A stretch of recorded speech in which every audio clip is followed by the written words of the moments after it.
and welcome to the Turkish History Podcast. Episode 44, The Pyramid of Bones.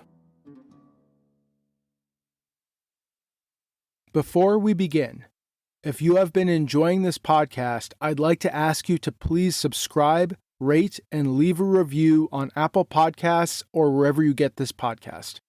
It would mean a lot to me and would help more people find the podcast. Thank you for listening.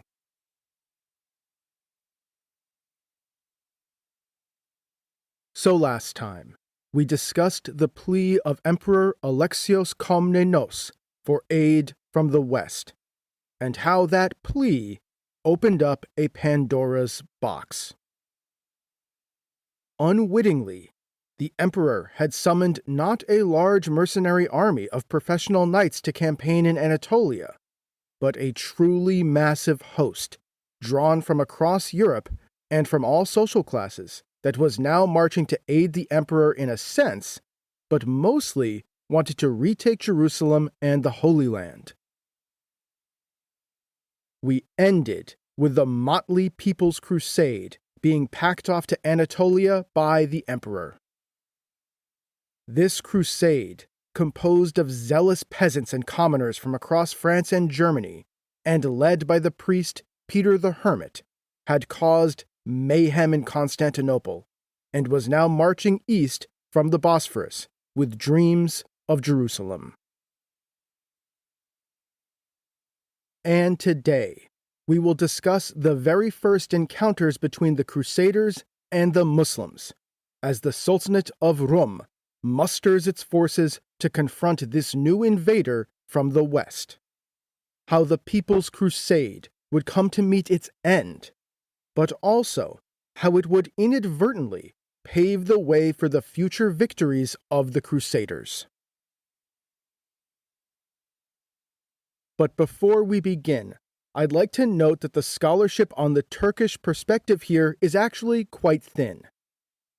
Most histories of the Crusades, to this very day, are barely concerned at all with what is going to be the central concern of this podcast, namely, the impact of the Crusades on the Turkish political world of Anatolia. Western and Greek historians of the Crusades really care about the relationship between the Crusaders and Constantinople, the conquest of the Levant, and the interactions between Muslims and Christians in the Holy Land. As such, the Turks are usually described as basically dangerous and savage enemies that the Crusaders had to face on their trek towards the Holy Land. Basically, as uncontrollable nomad hordes of savages, harassing the Crusaders, and not as prime actors in their own right and with their own political considerations and indeed their own polities. Meanwhile, on the Turkish side, most modern Turkish popular historians have extremely negative views of the Crusaders. They basically paint the Crusaders simply as rapacious and violent religious zealots who invaded Anatolia and unleashed untold destruction on the heroic Turkish defenders, who fought a heroic and desperate war for their own survival. Neither of these narratives is particularly helpful, and we are not helped by the paucity of our primary sources. The Western and Byzantine sources, like I said, basically don't really focus on the Turks. Meanwhile, most of the contemporary Muslim sources are similarly focused on the Levant, not Anatolia. And the Muslim sources that do focus on Anatolia were written substantially later, and therefore need to be taken with a grain of salt. So what I'm going to try to do over the coming episodes is navigate these extremely tricky historiographical waters and present a balanced view of the complex interactions between the Crusaders, the Byzantines, and the Turks, and discuss how the invasion of the Crusaders upended Turkish Anatolia, and ultimately led to a new political equilibrium and the consolidation of power by the Sultanate of Rum. Now to begin, as the People's Crusade landed on the Asian shores of the Bosphorus in August 1096, Kılıç Arslan and the leadership of the Sultanate of Rum don't seem to have been overly concerned. News of the arrival of the People's Crusade in Constantinople would have made its way to Iznik relatively quickly, carried by traders and merchants. From there, it reached the ears of the Sultan, who was currently campaigning in Central Anatolia.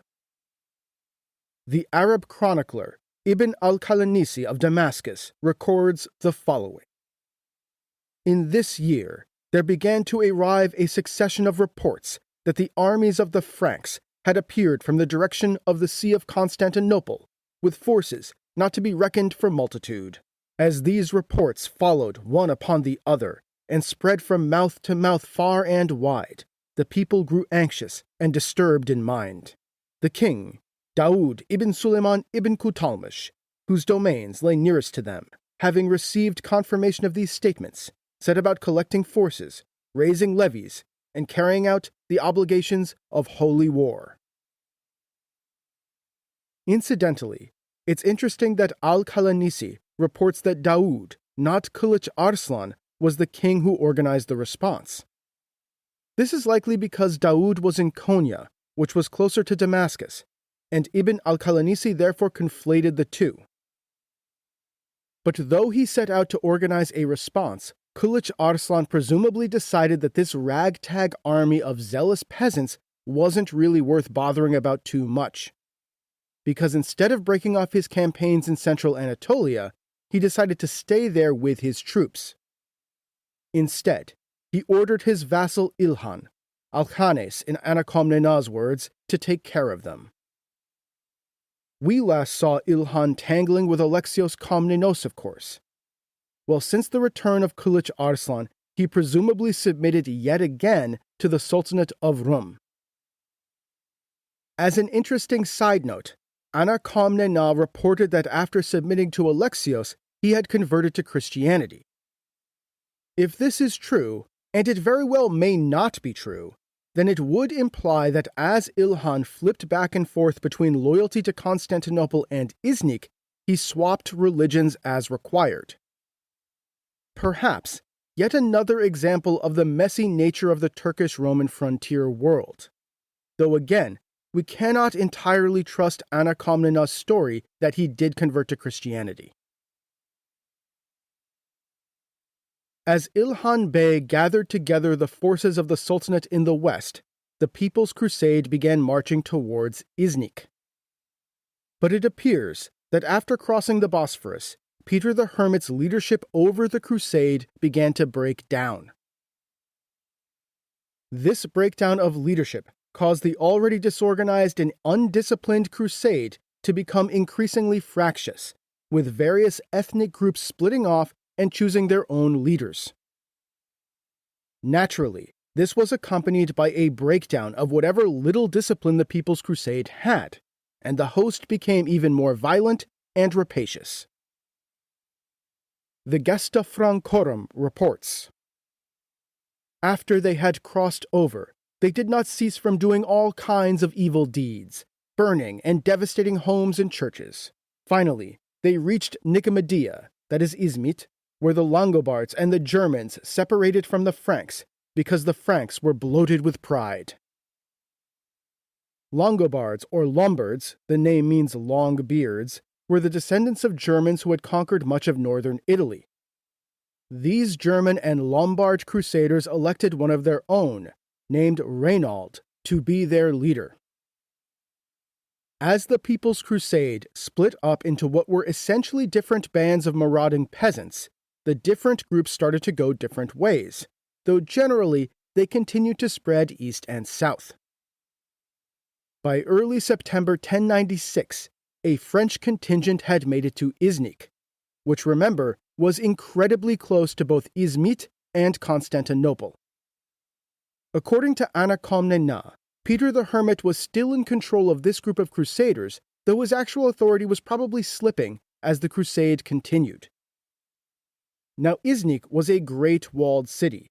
It sits on the very edge of the Lake of Iznik, with one wall running into the water of the lake itself, while the land walls encircle and protect the city on the other sides. And there was no way that this increasingly disorganized People's Crusade was ever going to take it. Unable to really attack the city, the mass of untrained French peasants instead began to maraud the suburbs. As the French fanned out around the city of Iznik itself, the German and Lombard forces continued on to occupy a fortress that Anna Komnena names as Perigordos. The Crusader historian, Albert of Aix, reports that it was a mere 3 miles from Iznik, but we really don't know its exact location. This fortress sat on top of a hill, and had almost certainly originally been built by the Romans before its occupation by the Sultanate of Rum. When the German and Lombard contingent reached the fortress of Perigordos, they found it empty of people, but full of supplies. Enough grain and wine and meat, and all other good things in abundance, in the words of the Gesta Francorum. Likely, the Turkish forces garrisoning the fortress had quickly evacuated upon hearing of the approach of thousands of crusaders. Meanwhile, Ilhan Bey had pulled together the forces of the Sultanate in the region and marched towards Perigordos. Led by Ilhan, the Turkish army rode up to the fortress itself. The Crusaders inside, who remember were basically inexperienced peasants, decided to try a sortie. And it went just about as well as you would expect a battle out in the open between nomad horse archers and unskilled peasants to go. The Gesta Francorum reports, "Now in front of the gates of the castle was a well, and at the foot of the castle was a living spring, near which Reynaud came and laid an ambush for the Turks. But when the Turks arrived on the day dedicated to Saint Michael, that is September 29th, 1096, they discovered Reynaud and those that were with him, and the Turks slaughtered many of them. The rest fled into the castle." The Turks then put Perigordos to siege, and the besieged Crusaders found that while the fortress was full of wine and meat and grain, it actually didn't have any water. Probably something that professional soldiers would have considered before occupying a fortress. And now, of course, the Turks had encircled the fortress and cut off any access that the besieged might have had to the water outside. Human beings can survive for only 3 days without water, so the Crusaders were now in a very tricky position. The Gesta Francorum reports, "So terribly did our men suffer from thirst that they cut open the veins of their horses and donkeys and drank the blood. Others lowered their belts and rags down into the cesspits and squeezed the liquid into their mouths. And others urinated into cupped hands of companions and drank it up. And still others dug into the damp earth, and laying down upon their backs, piled up the earth upon their chests, so parched were they from thirst." This lasted for 8 days, which is both an extremely short amount of time for a siege and an extremely long amount of time for several thousand people to be in a cramped fortress without water. Eventually, the leader of the Crusaders in the fortress of Perigordos, Reynaud, decided to save himself. He appears to have secretly made a pact with Ilhan, and feigning an attack against the Turks, rode out with his companions and turned himself over. Reynaud was allowed to go free, as the Turks captured his companions and took the fortress basically without a fight. The Gesta Francorum reports that those who refused to convert to Islam were killed, which seems extremely unlikely, and it says that the captured Crusaders were divided up like sheep, which seems extremely likely. When it comes to captives of war, Turks generally preferred slaves to corpses. The Turks took their new captives with them, and some were reportedly taken away as far afield as Khorasan. With the German and Lombard force in Kharigordos thus dealt with, Ilhan turned the forces of the Sultanate to deal with the French crusaders marauding around the environs of Iznik. And this went just about how you would expect. Who do you think is going to come out on top here? A bunch of disorganized bands of French peasants, loosely led by a zealous priest who was far away, or the Turkish horse archers of the armies of the Sultanate of Rum, led by Ilhan Bey? I mean, it's not even really a fight. Ana Komnena writes that Ilhan placed ambushes in the suitable spots so that any coming from the camp in the direction of Nicaea would fall into them unexpectedly and be killed. As Ilhan's forces picked off groups of straggling Franks, the area around Iznik itself seems to have been cleared of Crusader forces, and the bulk of the Crusader forces coalesced in the fortress of Kivatos, named Sivetot by the Western sources. This was a small fortress to the north of Iznik, near the town of Helenopolis, modern-day Altunova, on the Yalova Peninsula. It was near to the shores of the Gulf of Izmit, and on the other side of the mountains from Iznik itself. There, Peter the Hermit sat with his people's crusaders, though his authority seems to have been slipping even further. The Gesta Francorum records that Peter the Hermit, not long before, had returned to Constantinople, since he could not control such a diverse mass of men who did not want to obey him or heed his words. Now this diverges a bit from Ana Komnena's account, as she does not put Peter the Hermit in Constantinople at this time, but the reference to his being unable to control the crusade is very telling. If he did go to Constantinople, it is likely that he was hoping to get further supplies from the emperor before pushing forward, and then eventually returned. Remember that the coast of Yalova is extremely close to Constantinople. Indeed, the mountains that rise up on the peninsula and separate Kivatos from Iznik are visible from the great city, and the peninsula is just a couple hours by sail, depending on the wind.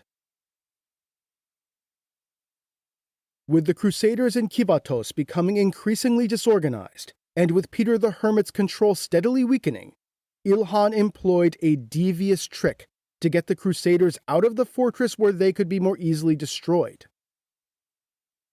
Turkish horse archers always prefer fighting the enemy in the field to besieging a castle.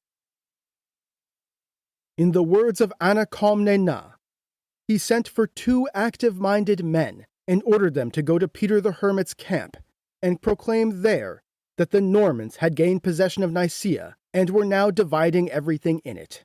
When the report was circulated among Peter's followers, it upset them terribly.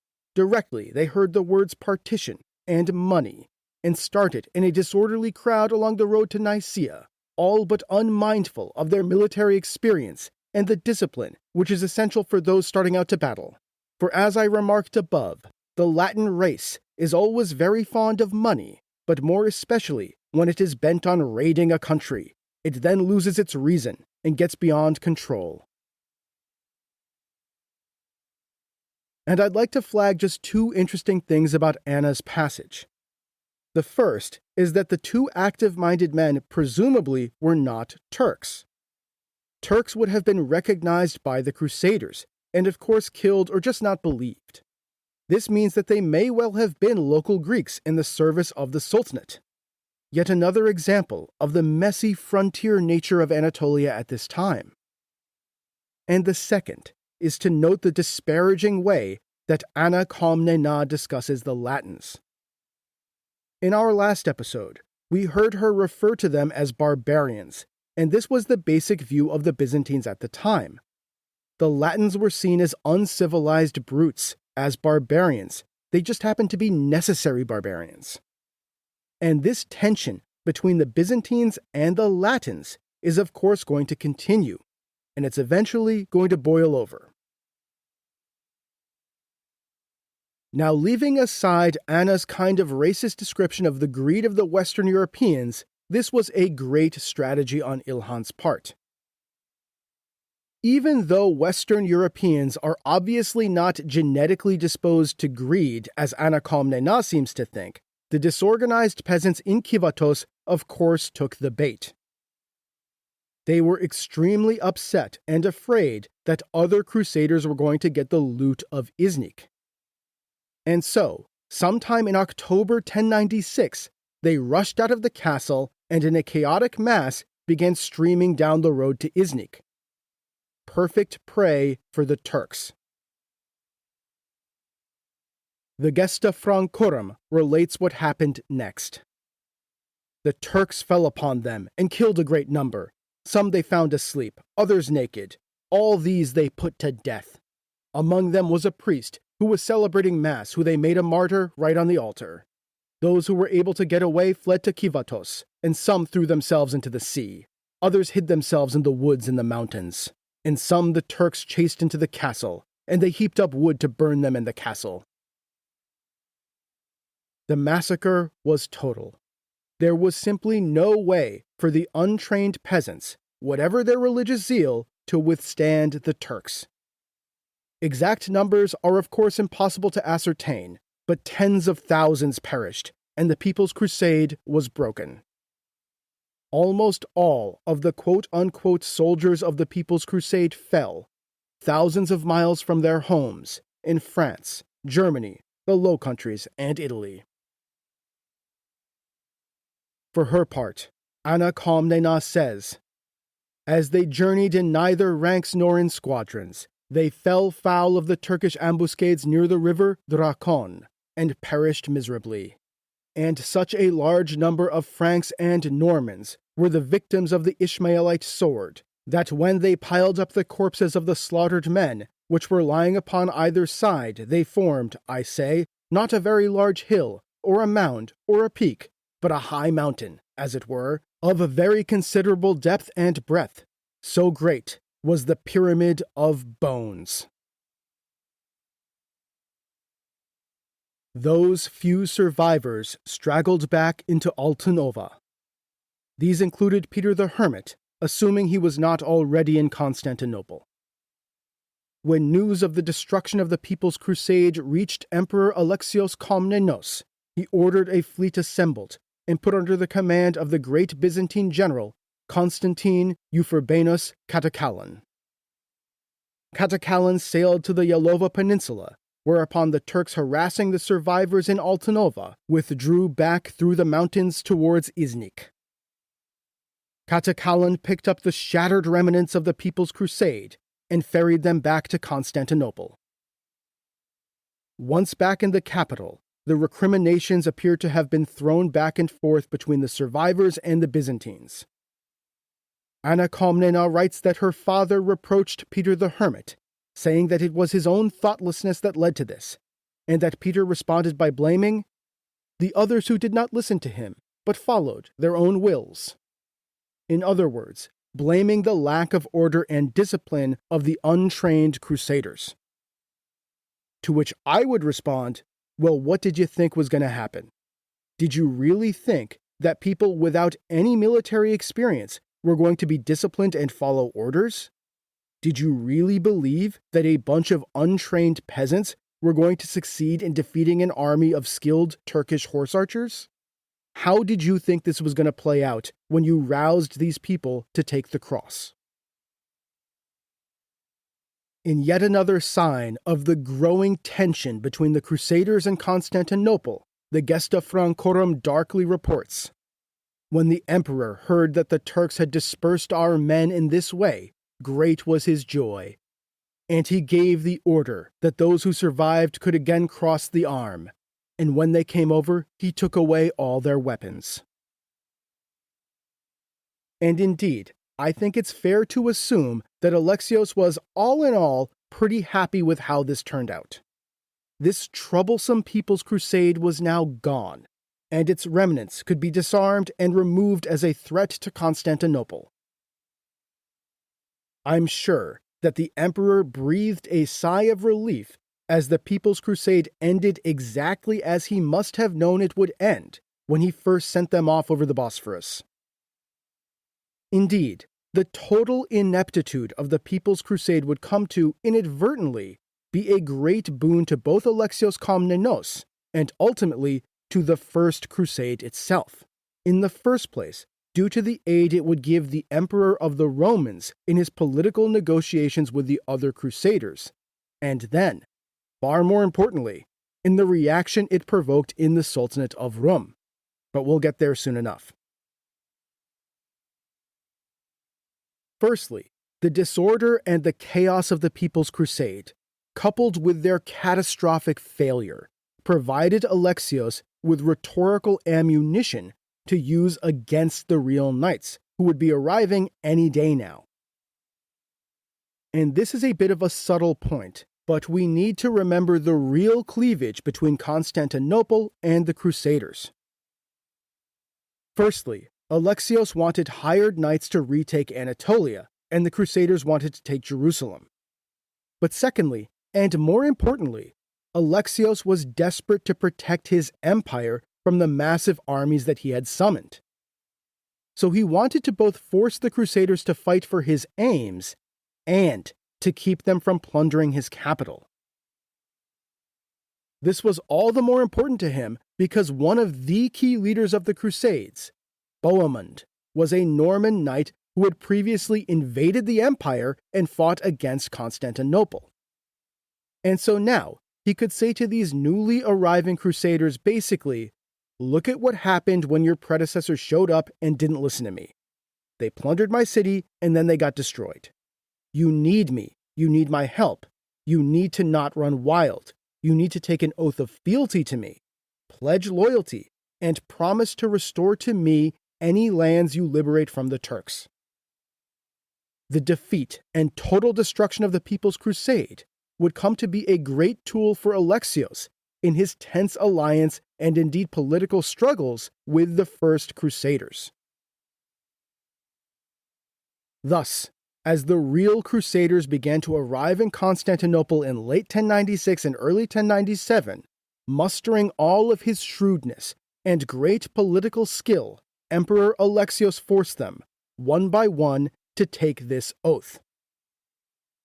There were many grumbles about this, but ultimately the emperor got his way. Alexios had the supplies they needed, he had the ships they needed, he had the guides and the men who knew Anatolia. Without him, they would be lost. Thus, the Crusader lords were forced to take the oath of fealty. Even Bohemund took it. Anna Komnena reports, the emperor sent for Bohemund and requested him to take the customary oath of the Latins. And he, mindful of his own position, namely, that he was not descended from illustrious ancestors, nor had a great supply of money, and for this reason not even many troops, but only a very limited number of Frankish retainers, and being moreover by nature ready to swear falsely, yielded readily to the emperor's wish. As winter set in, Emperor Alexios and the Crusader leadership began to plan for the coming campaign. Some of the Crusaders seem to have wanted Alexios himself to lead the armies, but the emperor demurred. Instead, he provided them with supplies, passage, and intelligence. Anna Komnena says, to them he discoursed of the things likely to befall them on their journey, and he gave them useful advice. He also instructed them in the Turks' usual methods of warfare, and suggested the manner in which they should dispose the army and arrange their ranks, and advised them not to go far in pursuit of the Turks when they fled. Excellent advice, of course. We have seen, over and over again, the effectiveness of the feigned retreat of the Turks. And the Latin knights, with the premium they placed on honor and their love of the charge, were of course extremely vulnerable to this. But Alexios was too canny to leave the Latins entirely to their own devices. Who knew what they might get up to? And so he decided that they would be accompanied by two of his most loyal servants. One was the general Manuel Vutumutes, who had led armies against Ebul Qasim in the late 1080s. The other was, of course, his childhood friend, the Turkish Roman general Tatikios. If you'll recall from a prior episode, Tatikios was a Turk who was captured and enslaved in his youth by Alexios' father while on campaign. He then grew up in the Komnenian household, where he was befriended by a young Alexios. He became a lifelong companion of Alexios and was at Alexios' side as his career skyrocketed. We, of course, last saw Tatikios leading Roman troops against the Sultanate of Rum. Now, Alexios had tasked him to be a translator, guide, liaison officer, and indeed a sort of spy and agent among the Crusaders. Tatikios and Vutumutes were to help them navigate Anatolia, but also to keep an eye on them and keep them under control to the best of their abilities. Above all, to advance the interest of Constantinople. As the winter of 1096-1097 went on, the crusading armies thus prepared to march into Anatolia to confront the Turks on their way to Jerusalem. This was to be a huge, and indeed experienced, force of Latin knights, a truly massive Western army of a size and level of skill not seen in Anatolia since the glory days of the Roman Empire. And as we will see, it would turn out that the Turks were completely unprepared for this. See, back in Anatolia, Kılıç Arslan was actually feeling pretty good about the whole thing. The First Crusading Army, if it could even be called that, had been destroyed with incredible ease. Indeed, he hadn't even needed to break off his campaigns in Central Anatolia against the Danishmends. His armies had remained fighting in the east of his domains, as his vassal Ilhan Bey had totally wrecked the massive disorganized peasants that had invaded Anatolia. Kılıç Arslan thought, these were the guys? This was the army that the messengers from the west had warned me about? I mean, come on. And this ultimately led to a supreme overconfidence on the part of Kılıç Arslan. As the messengers kept coming, warning of further Western armies gathering in the Roman Empire, Kılıç Arslan essentially blew them off. He was getting continual reports of masses of troops streaming into Constantinople, of a great army being raised in the imperial city. But he basically thought, yeah, whatever. These messengers are being histrionic. I've already seen what the Western so-called armies are like. It doesn't matter how many so-called soldiers they assemble, we're going to totally destroy them. This is going to be yet another bunch of untrained peasants that Ilhan Bey is going to have to destroy, massacre, and enslave. I've got bigger things to worry about here, like the Danishmends to my east. I can't be bothered with reports about sheep about to be led to the slaughter. And thus, instead of doing what he should have done, namely, cut a deal with the Danishmends, unite with them against their shared enemy, and begin preparing immediately for a great war, Kılıç Arslan instead continued to campaign in Central Anatolia. In the greatest mistake of his life, the Sword Lion did literally no preparation whatsoever for the largest, and indeed the most dangerous invasion his young sultanate had ever seen. His siege of Malatya continued, as the bulk of his armies attempted to push the Danishmends out of Central Anatolia. Indeed, not only did Kılıç Arslan not send any troops back to the west to fortify and defend what was the heartland of his sultanate, he even left his family and the royal treasury itself back in his capital of Iznik. A march of mere days from the massing Crusader armies. And the results of this hubris of Kılıç Arslan, of this total dereliction of duty, would of course be completely devastating. Indeed, some of the worst defeats in all of Turkish history. Thus, inadvertently, the total ineptitude of the People's Crusade would come to be one of the greatest advantages of the First Crusade. Because, Instead of marching into an Anatolia bristling with Turkish warriors, with horse archers on every road and in every valley, with great armies waiting to defend their homeland, the Crusaders are going to end up marching into a basically completely undefended Anatolia. Indeed, right up to the walls of the capital of the Sultanate of Rum itself. So next time, the crusading army will cross the Bosphorus and begin their great invasion. And the horror of what is happening will finally dawn on Kılıç Arslan as the sword lion desperately scrambles to save his sultanate.